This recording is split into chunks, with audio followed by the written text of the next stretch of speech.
I'm Quinn Marchant, and my partner is Christian Helgeson, and we're from Amerenik High School.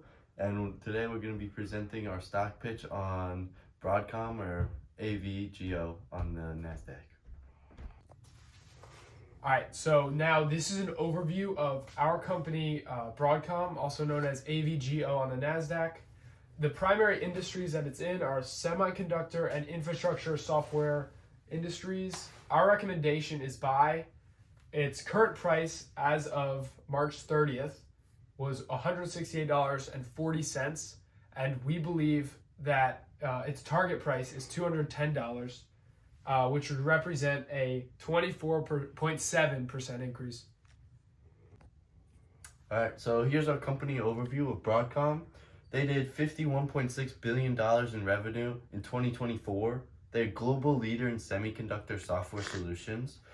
Some of their top customers include Samsung, Apple, and OpenAI. Here's their CEO, Hockey Tan. So our investment thesis and why we think that Broadcom is a strong buy is multifaceted. Some of these include their AI and semiconductor industry leadership. Broadcom is a key player in the AI and software industries, and we believe they will continue to be dominant and expand their market share going into the future. Another key aspect of our investment thesis is the fact that Broadcom has strong financials and shareholder returns with consistent revenue growth, high margins, and robust free cash flow. Broadcom has strong dividend payouts and is able to buy back shares aggressively. And finally, they will expand their software dominance with the acquisition of VMware, which happened recently. They were able to diversify their company into software and provide a new sector for them to expand into and grow their revenue base. Broadcom has seen some great stock performance, especially with steady climb with AI and 5G tailwinds. In 2020, the AVGO stock was at $28, and in 2024, it's nearly $172. This is fueled by a massive surge in AI, cloud computing, and 5G networking, just demand for it. There's also been a major breakout in 2023, 2024. The stock saw a sharp rise from 76 all the way up to 145 plus, with obviously still that AI chip demand. And then also its completion of the acquisition of VMware, and that also diversifying the stock into infrastructure software. We also saw strong long-term returns. It's nearly 6x in 5 years, consistently outperforming the broader market with robust earnings and dividend growth. And here we can see this graph that depicts the AVGO stock price, and it's nearly all the way increased. Okay, so here is an overview of the main competitors of Broadcom and their market caps. We can see here Broadcom has a market cap of approximately $110 billion, whereas some of its competitors, such as NVIDIA, Qualcomm, and AMD, have market caps of $2.7 trillion, $170 billion, and $166 billion respectively. All three of these competitors are in the chip manufacturing sector, so they are heavily compete with Broadcom.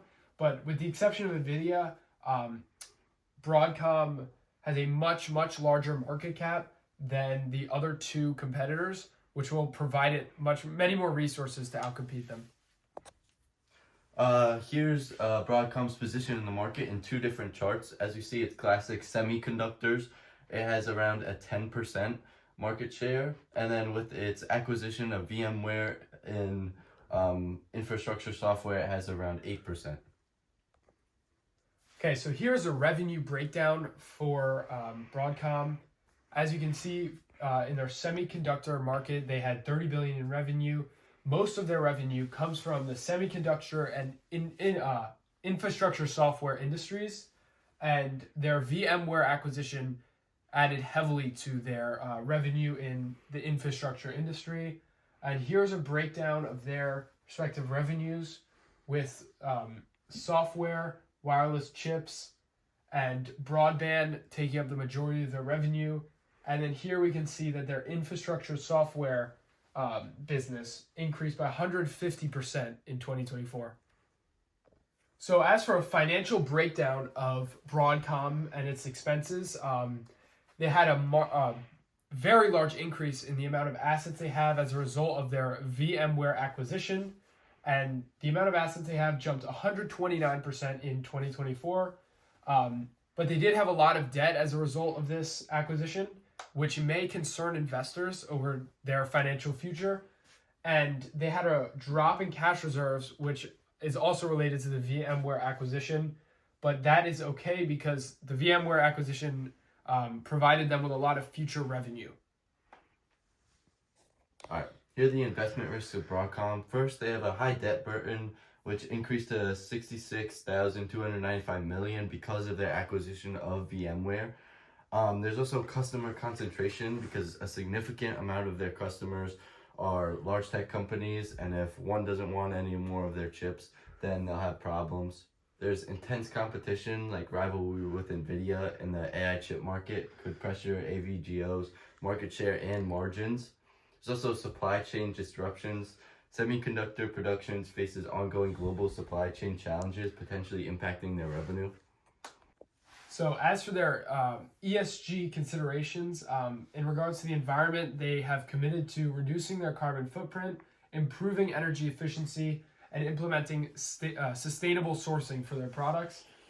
And as for the social aspect of their company, they promote diversity, fair labor practices, and strong data security for their customers. And as for governance, they have a strong regulatory compliance and they work closely with the government, strong ethical standards, but they do face some scrutiny over excess board compensation. So as we all know, the AI industry has seen a profound increase in usability and performance over the past few years. In terms of how this will affect Broadcom, they'll certainly get a revenue boost as a certain considerable chunk of their revenue comes from AI-related things.